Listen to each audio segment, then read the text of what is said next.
In this video, we're going to learn how to create a PostgreSQL user, work with schemas and tablespaces, build a partitioned table, and then interact with that table using Python. We'll insert data and read it back step by step, just like we would in a real project. Let's do this together. First, we create a new database user.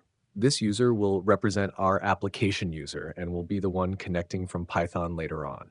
The idea here is simple. Instead of using the super user, we always work with a limited controlled user. Next, we create a dedicated schema and assign its ownership to that user. A schema is basically a namespace inside the database. By doing this, we keep our objects organized and isolated, and we clearly define who owns and manages them. After that, we move on to tablespaces. A tablespace allows us to control where PostgreSQL physically stores data on disk. Here, we create a tablespace on a specific directory and set our user as the owner. This is especially useful when you want better control over disk usage, performance, or storage strategies. Now comes the core part, the partition table. We create an orders table that is partitioned by date using a range strategy. This means PostgreSQL will automatically decide where to store each row based on the order date. From the application side, we still interact with a single table, but under the hood, PostgreSQL manages multiple partitions for us.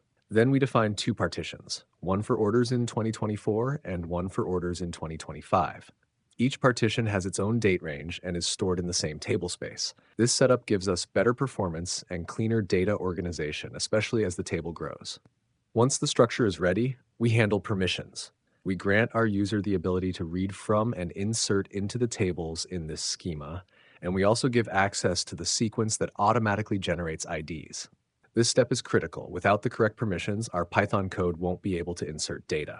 Now that the database side is ready, let's switch to Python. Before writing any code, we need to install the required module.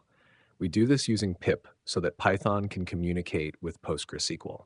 In the Python script, we start by importing the PostgreSQL driver and creating a connection. Here we connect using the user we just created, not the Postgres super user.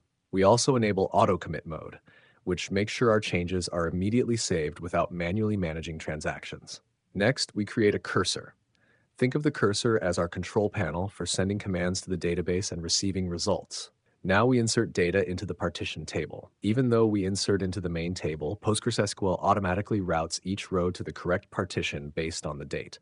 After executing the insert operation, we check how many rows were affected and print a clear message to confirm whether the operation was successful. Let's run it. Perfect. 2 rows are successfully inserted. That means our partitions, permissions, and Python connection are all working correctly. Now let's see how to read that data back using Python. We reconnect to the database in the same way and prepare a few queries. One query targets the main table, and the others target each partition individually. We execute these queries one by one and fetch all the results. For each query, we print how many rows we found and then display the actual data. This makes it very clear how PostgreSQL stores and exposes partition data. Whether you query the parent table or the individual partitions, the data is right there. One row ends up in the 2024 partition and the other goes into the 2025 partition, exactly as expected. And that's it. If you want to keep learning Python, I highly recommend checking out the courses section on the channel. There are many free tutorials waiting for you there.